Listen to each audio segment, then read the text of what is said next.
Nostradamus predicted 2025 will be disastrous for 3 countries. Chaos will rise, a nation will burn, borders will blur, and silence will echo louder than bombs.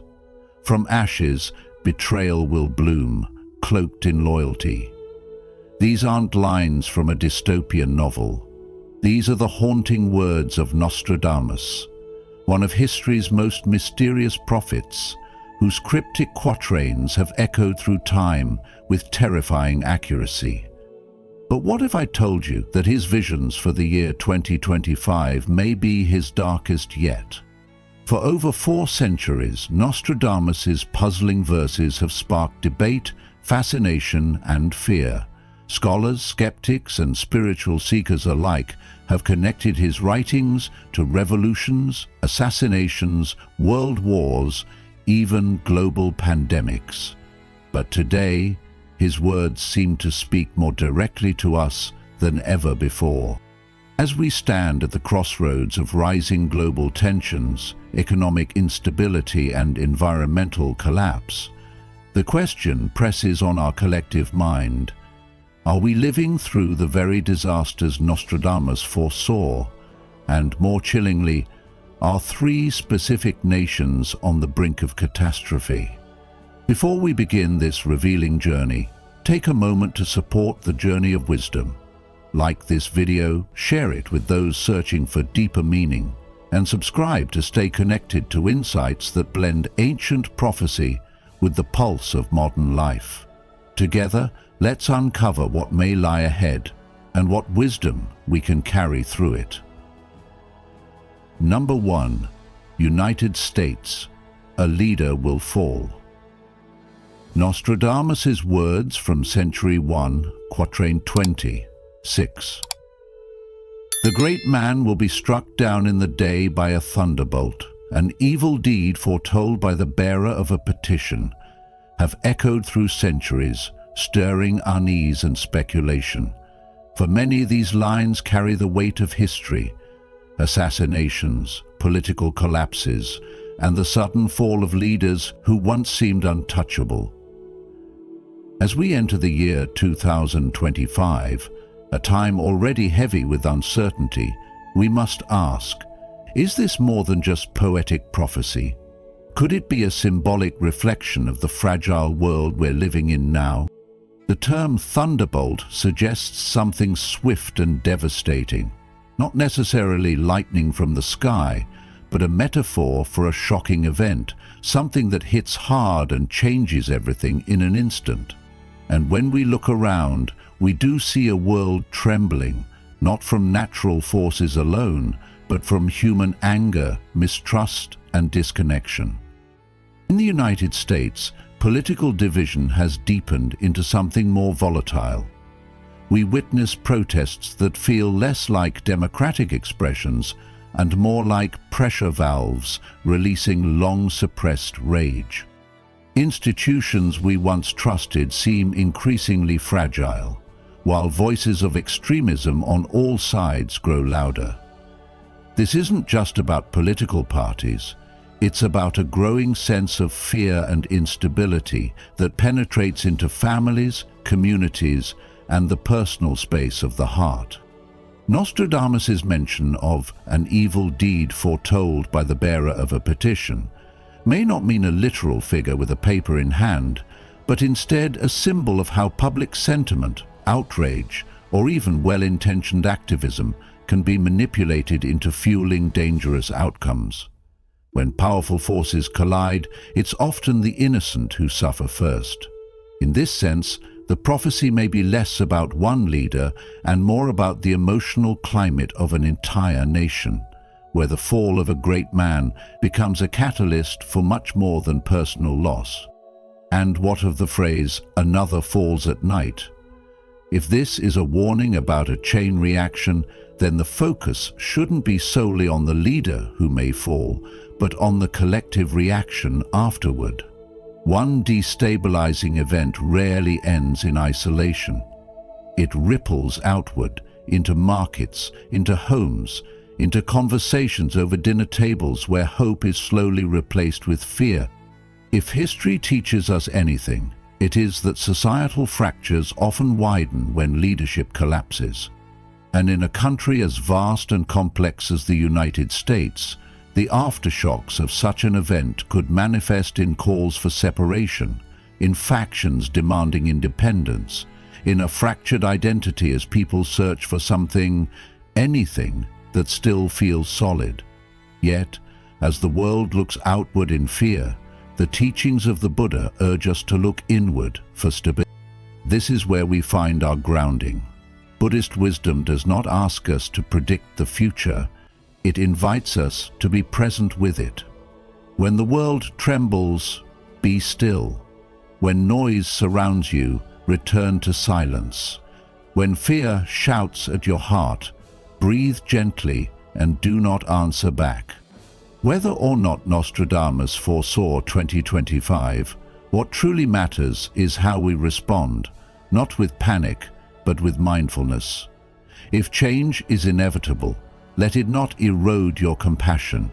If leaders fall, let your inner leadership rise.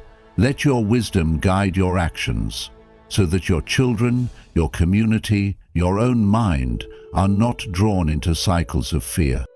So instead of getting lost in speculation or panic, pause, observe, ground yourself. Ask not just what will happen, but how will I choose to respond, moment by moment? Because when the external world crumbles, the stillness you've cultivated within becomes not only your refuge, but your greatest gift to others.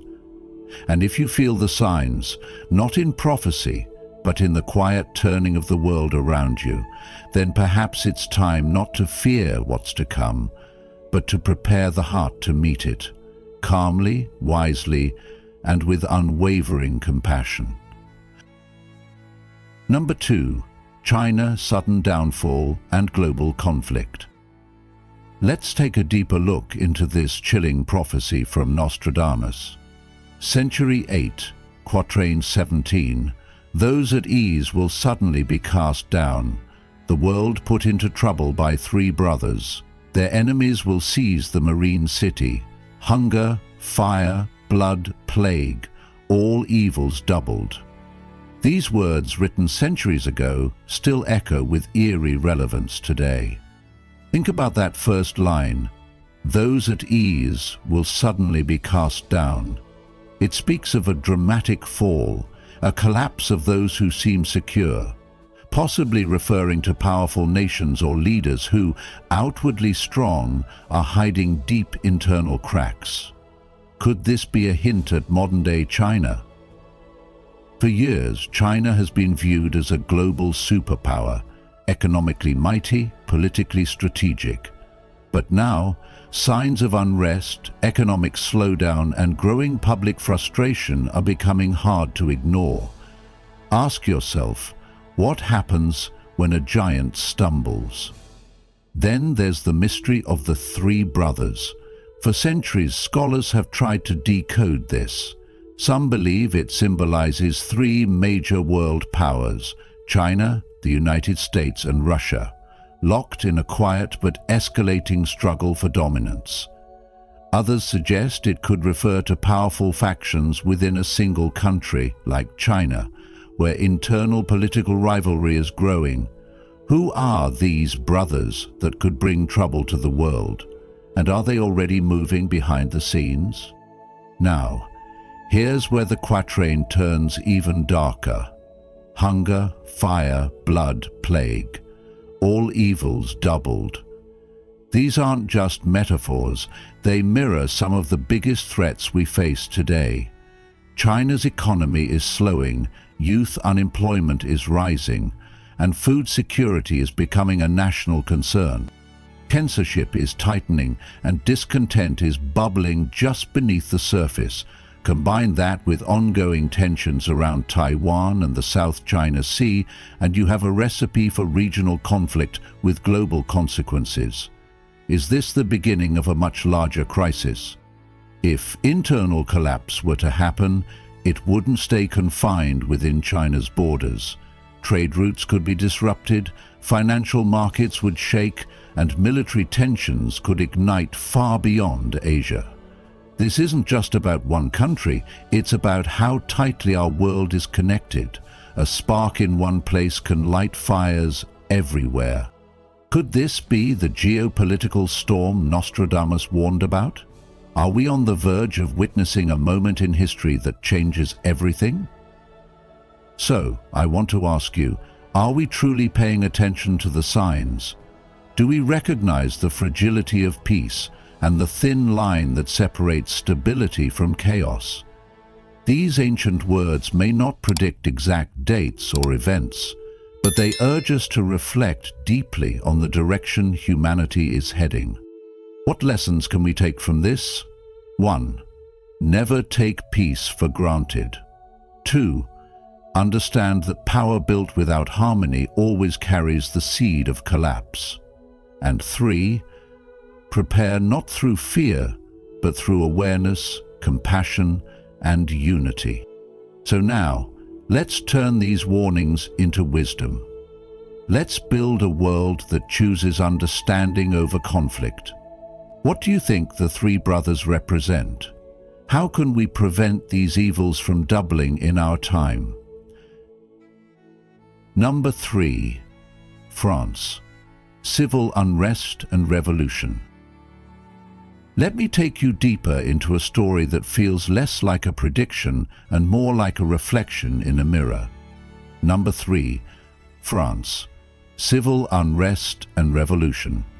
Nostradamus wrote in Century 1, Quatrain 14, "From the enslaved populace, songs, chants, and demands, while princes and lords are held captive in prisons, these will in the future be headless idiots, be received as divine prayers." At first glance, these words seem distant, etched in the 16th century, spoken in riddles. But when you pause and truly listen, do they not sound like a powerful echo of what we're seeing in the streets of France today? People flooding the cities, voices raised in unison, chanting not just for change, but for dignity. It's not just about pensions or policy anymore, it's about the soul of a nation being stirred from its slumber. Now, let's look at the phrase, enslaved populace. Doesn't it reflect a growing sentiment among many who feel their voices have been ignored for too long, that the systems built to protect have instead become cages of bureaucracy and inequality? What does it truly mean to be enslaved today? It may not be shackles and chains, but perhaps the modern-day burden of economic injustice, corrupt power structures, and a widening disconnect between leadership and the people they serve. And when those in power become deaf to suffering, people sing, not lullabies, but battle cries. As the Buddha once said, "There is no fire like passion, no crime like hatred, no sorrow like separation, no sickness like hunger of heart. What happens when a nation's heart grows hungry for justice?"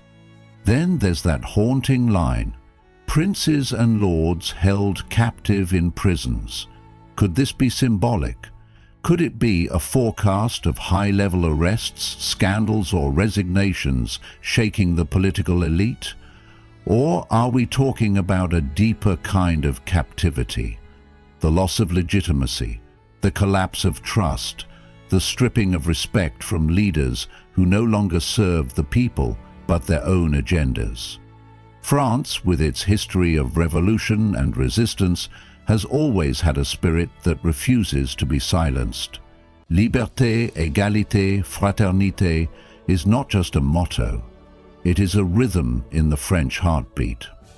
But the most jarring phrase in Nostradamus's verse, "headless idiots," forces us to stop and ask, who is being called out here? Is this a metaphor for leadership losing direction? For a ruling class stumbling blindly into chaos? The symbolism is hard to miss, especially when you remember the guillotine's shadow over the French Revolution. Could it be that the mistakes of history are knocking on the door once again? Not as a lesson learned, but as a cycle repeating. Here's where it gets deeply personal for all of us. Do you believe that this unrest in France is just a national issue? Or is it a sign of something much larger? A worldwide reckoning with leadership, truth, and justice. We live in a time when people across the globe are rising, standing up not just for themselves, but for generations to come. So ask yourself, what do you stand for? What would you march for? Could it be that the revolution is not just near in France, but in every place where people have been made to feel small, unheard, or unseen? Buddhist teachings remind us, just as a candle cannot burn without fire, men cannot live without a spiritual life. When society loses its moral compass, unrest is not only predictable, it is inevitable. If the inner light of compassion and justice is snuffed out, the darkness that follows is not just political, but deeply human. That's why this isn't just a prophecy, it's a wake-up call. So what do you see when you look at France today? Is it chaos, or is it courage? Is it fear, or is it transformation in motion? Drop your thoughts, because this conversation isn't just about Nostradamus, it's about us. Thank you for joining us in today's video exploring Nostradamus's chilling predictions for 2025 and the potential impact on 3 specific countries. We're grateful to have you as part of this curious and thoughtful community. We'd love to hear your thoughts. Do these predictions resonate with you, or do you see them differently? Share your impressions in the comments below. If you're new here, just say, "I am a seeker." And if you've been on this journey with us for a while, let us know by commenting, "I stand with truth." Your voice matters. Every comment, like, and share helps keep this community growing and inspired. Let's keep exploring the mysteries together, shall we? Buddhist wisdom, calm in the storm, a journey to the inner self. When we read the prophecies of Nostradamus, whether you believe it or not, it is undeniable that the world is changing. Political upheaval, social conflict, environmental damage, everything seems to be falling apart. But in Buddhism, the first thing we learn is not to fear the future, but to learn to live mindfully in the present. The Buddha taught, the mind is the root of all things. When the mind is at peace, the world is at peace. Instead of panicking in the face of dark predictions, we are invited to turn back to take care of ourselves, because our own restless mind is the first storm we need to neutralize. When the world is shaking, can you be a safe haven for yourself, for those around you? You don't have to be a teacher, a leader, or a warrior. You just have to be someone who knows how to listen to yourself, knows how to breathe, knows how to stop.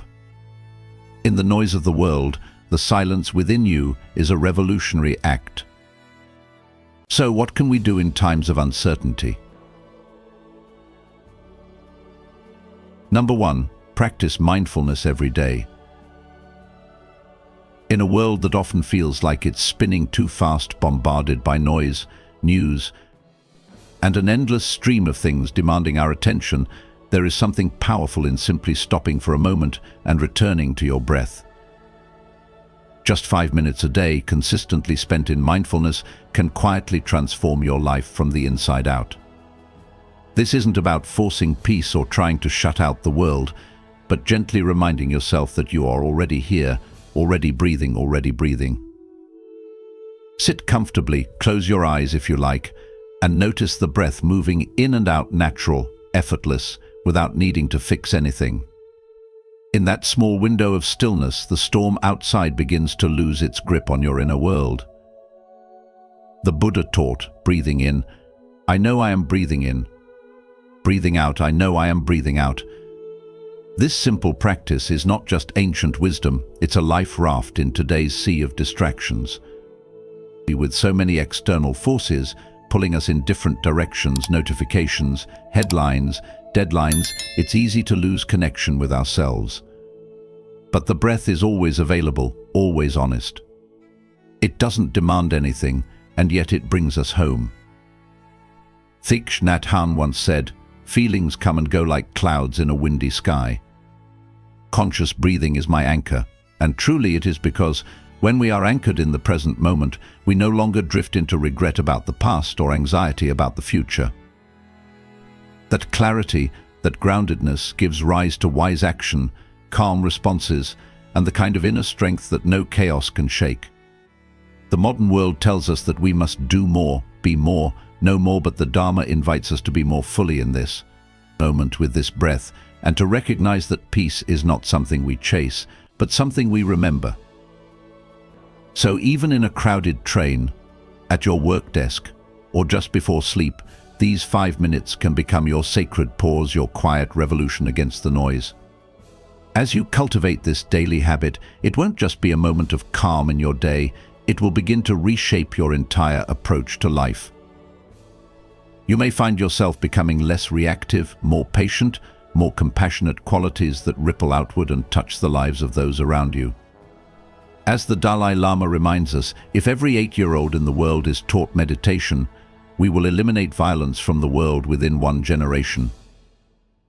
That is the power of a few minutes of stillness. It begins with you, but it does not end there. This small daily return to the breath is not a luxury, it's a necessity in these times. So offer yourself this gentle ritual, not as a task, but as a gift, a return, a remembering. Let it remind you that no matter what storms may come, there is always a place within you that remains untouched, calm, and deeply alive. VV. Number 2. Don't add fuel to the fire.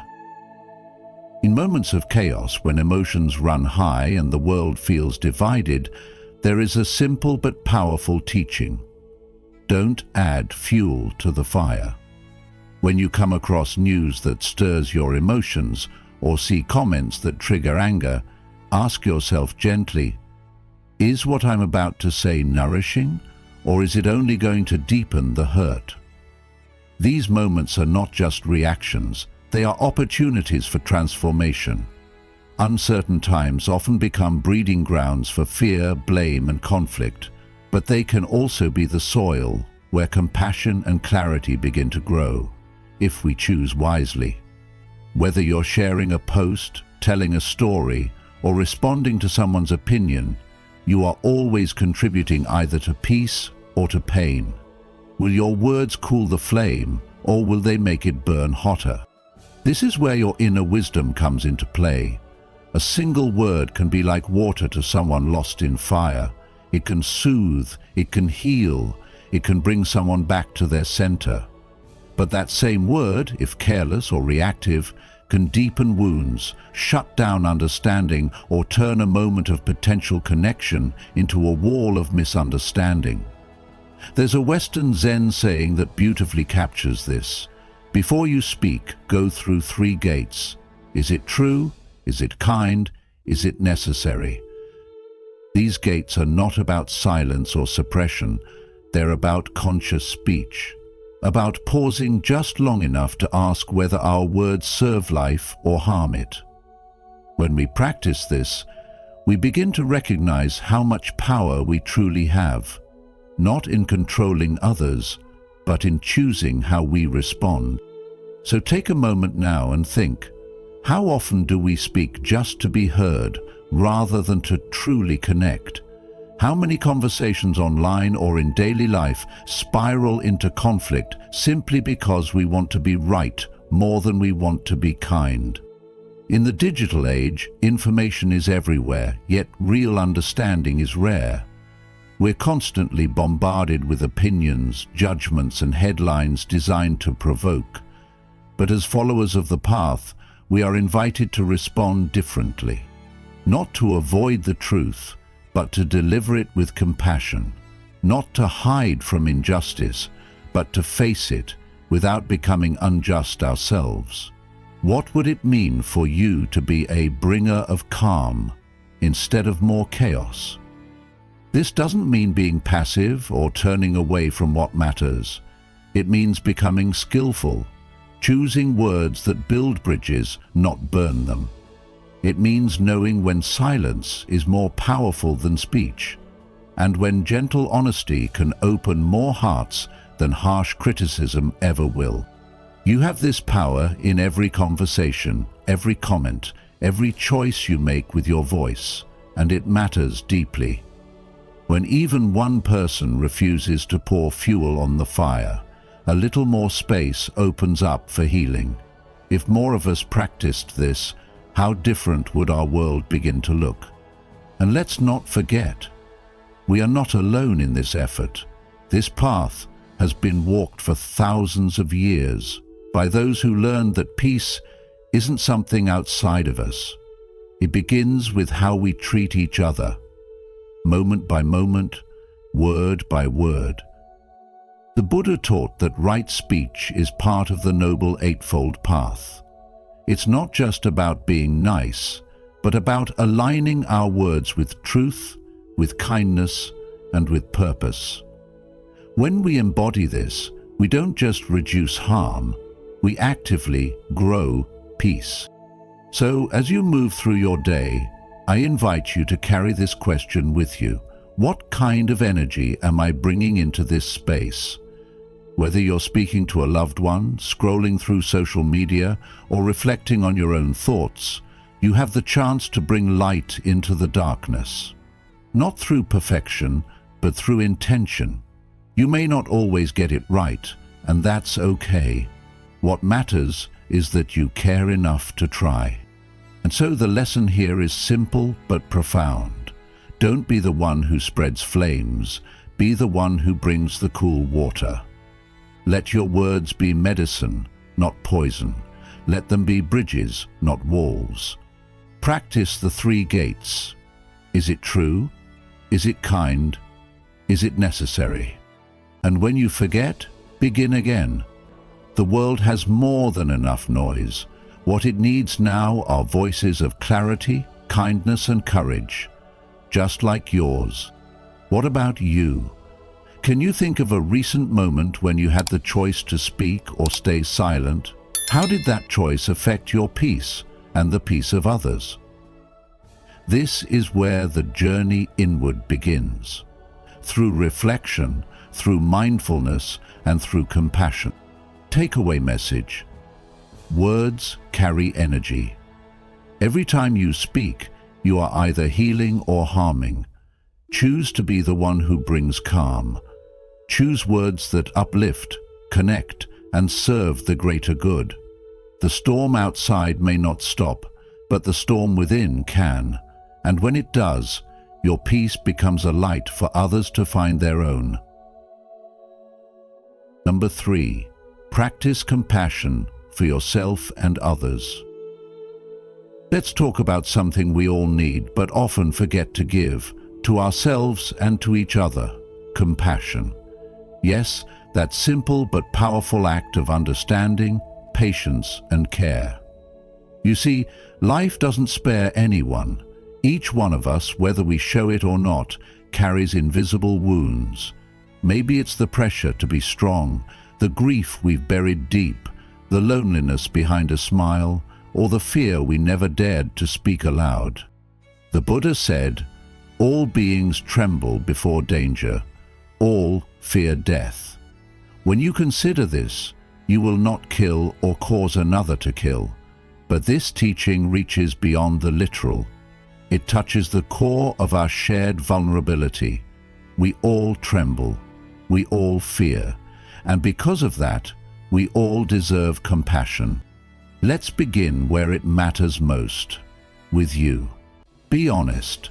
How often do you truly treat yourself kindly when you're struggling? When you're exhausted, when your thoughts are heavy, when you've made mistakes? Do you scold yourself? Or do you pause and offer the same kindness you'd offer a dear friend? In the Metta Sutta, the Buddha says, just as a mother would protect her only child at the risk of her own life, even so let one cultivate a boundless love towards all beings. That includes you. So the next time you feel like you're not enough, or like the world is moving too fast for you to catch up, take a breath, place your hand on your heart, and remind yourself, you are worthy of compassion, just as you are. From there, let that compassion ripple outward. Because the truth is, everyone is fighting battles we cannot see. That co-worker who snapped at you, maybe she just got heartbreaking news. The stranger who cut you off in traffic, he could be carrying the weight of something unbearable. Compassion doesn't mean you accept bad behavior. It means you don't let someone else's suffering harden your heart. In fact, compassion is not a weakness. It's strength in its most gentle form. It's the anchor we throw into the waves of chaos, not just to hold ourselves steady, but to steady others too. But I want to ask you something. When was the last time you paused to consider what someone else might be going through? Have you ever softened your voice? Not because someone deserved it, but because you knew they were hurting, even if they didn't say it. This is where real connection begins, not in judgment, but in understanding. When we embrace compassion, we create space, and in that space healing becomes possible, both for ourselves and for the world around us. Here's what I've learned on my own journey. Compassion isn't about fixing people or pretending pain doesn't exist. It's about being present with it. Sometimes, sitting quietly beside someone's suffering speaks louder than 1,000 words. Sometimes, offering yourself a moment of rest is the bravest thing you can do. And when we make compassion a habit, not just a reaction, we slowly begin to shift the energy around us. We become, as the Buddha described, like a lamp in the darkness. Not perfect, just lit from within. So today I invite you to check in with your heart. Can you be a little kinder to yourself? Can you offer patience instead of anger, curiosity instead of judgment, love instead of fear? This isn't just for others, it's for your peace too.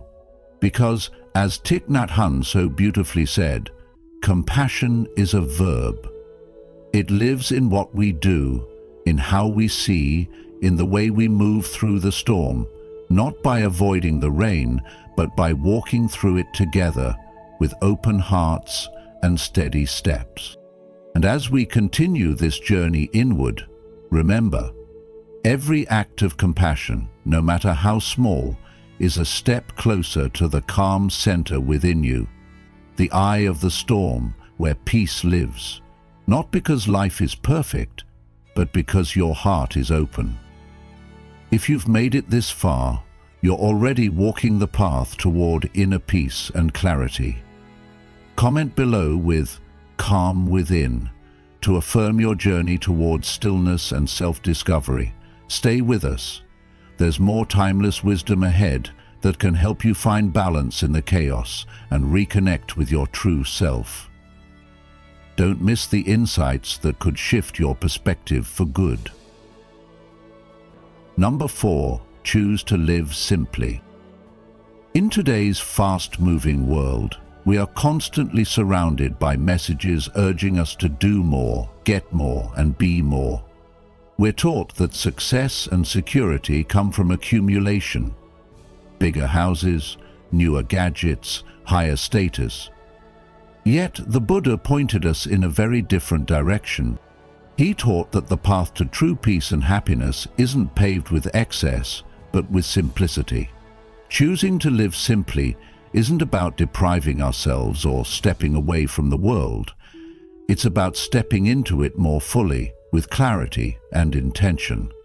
It means consciously deciding to consume less, judge less, and chase less after things that don't nourish the soul. When we stop tying our self-worth to what we own or how others perceive us, we begin to uncover something far more profound, a steady sense of inner contentment that doesn't rely on external circumstances. This kind of happiness doesn't fluctuate with the economy or the latest trends. It grows quietly from within, like a tree rooted in still soil. So, what does simplicity look like in real life? It might be turning down the volume of constant stimulation and instead listening to the quiet moments that usually go unnoticed. It might mean pausing before buying something and asking, is this really adding value to my life? Or am I trying to fill an emotional void? Simplicity also asks us to examine the mental clutter we carry, old grudges, self-criticism, pointless comparisons, and invites us to gently set those burdens down. Every moment we release an unnecessary worry or give up a needless pursuit, we create space for something more meaningful to arise.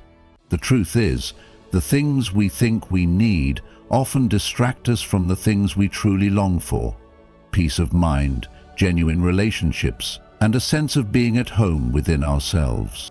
When we simplify our outer world, something beautiful happens to our inner world.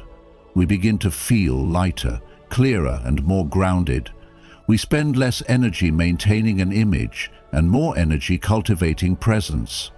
And in this space, small things begin to matter deeply. A warm cup of tea, a shared laugh, a moment of stillness at the end of a long day. These are not luxuries, but glimpses of real wealth. Living simply is not about running away from life, but about choosing to engage with it in a deeper, more awake way. It's about saying yes to what truly matters and letting go of the noise that distracts us from it. Especially between the ages of 30 and 65, when responsibilities grow and life can become overwhelmingly complex, simplicity becomes not just a spiritual practice, but a form of self-care. It gives us the strength to stop running, to breathe, and to be fully here. We may not be able to control all of life's challenges, but we can choose how we show up for them. Calm, clear, and centered. As you move through your days, let simplicity be your compass. Don't be afraid to do less if it allows you to live more. The modern world will always push for more, but the heart knows. Sometimes enough is the most powerful word we can live by. Number 5. Sow the seeds of understanding and forgiveness. Sow the seeds of understanding and forgiveness. Whether in your family, your community, or even in the quiet corners of your social media. This isn't just a poetic suggestion. It's a powerful, practical way to live.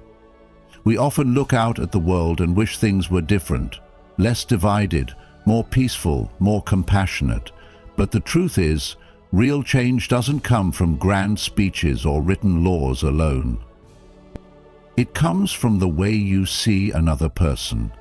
It begins the moment you choose to listen instead of judge, when you choose to understand rather than label, when you forgive even when the world says you should stay angry. That's the kind of action that moves hearts. And it's how healing begins. Let's pause and reflect here. What does forgiveness really mean to you? Many people think forgiveness is the same as forgetting or pretending something never happened. But that's not what true forgiveness is about. It doesn't mean you accept injustice or agree with what hurt you. It means you make the brave decision to release the pain that has been weighing you down. You take your power back, not by holding on to anger, but by choosing not to let that pain control your peace anymore. Hatred cannot be driven out by hatred. Only love can do that. Dhammapada. These words from the Buddha remind us that responding to darkness with more darkness only deepens the night. But when even a single flame of love is lit, it can begin to light the way for others. So, where can you plant these seeds of peace today? You don't need a perfect moment, you just need a real one. Maybe there's an apology sitting heavy in your chest, something left unsaid for days, months, maybe even years. Maybe there's a conversation you've been avoiding, waiting for the right time that never seems to come. Or perhaps you've got the chance to soften someone's day with a thoughtful comment online, something gentle in a space that's often loud and harsh. These are not small gestures, these are seeds. And when planted with sincerity, even the smallest seed of understanding can grow into a forest of change, not only in the world, but within you. Ask yourself gently, where am I holding on to blame? Who in my life needs to be heard, not fixed? What would happen if I allowed more space for compassion in my daily interactions? These questions aren't meant to pressure you. They're invitations to look deeper, to move from reaction to reflection. We live in a time where it's easy to pick sides, to point fingers, to get lost in the noise. But the way of wisdom asks us to rise above the noise, not with superiority, but with clarity and love. And forgiveness isn't just something we offer others. Sometimes the hardest person to forgive is yourself. Mistakes you've made, words you've said, things you wish you could undo. These too deserve understanding, not to excuse them, but to grow from them. Just like the lotus blooms from muddy waters, our deepest growth often comes from the messiest parts of our lives. And when we treat ourselves with that same gentleness we offer to others, we slowly become more whole. Let's also consider this. Every act of compassion creates a ripple. You may never see where that ripple ends, but rest assured, it moves through the hearts of others. A kind word shared today may lift someone's spirit tomorrow. A listening ear may save someone from despair. The ripple effect is real, and you are part of it. The good you do, even if it feels small, is never wasted. This is how we help heal a hurting world, not by shouting louder, but by loving deeper. So if you choose to practice just one thing from this path, let it be this. Choose understanding. Choose forgiveness. Begin where you are, with what you have, and with whoever is in front of you. This is how the world begins to shift, not all at once, but one open heart at a time. You have more power than you think, not power to control, but power to connect. Use it. The takeaway from today's reflection is this: true change begins with you. Forgiveness isn't weakness, it's freedom. Understanding isn't agreeing, it's seeing. And when you meet the world with compassion, you invite others to do the same. So today, plant one seed of kindness, of patience, of understanding. Let it grow. Let it begin with you. As we've seen through the haunting words of Nostradamus and the still wisdom of the Buddha, the world may be facing uncertain times, but within each of us lies the power to respond not with fear, but with mindfulness, compassion, and clarity. Whether or not these prophecies come true, what truly matters is how we choose to live today, with awareness, kindness, and courage. If you found value in this video, please like, share, and subscribe to the Journey of Wisdom. And don't forget to turn on the notification bell so you won't miss any of our upcoming reflections and stories. Together, let's continue exploring the path of insight, peace, and inner strength. Thank you for walking this journey with us. Until next time, stay grounded, stay present, and keep your heart open.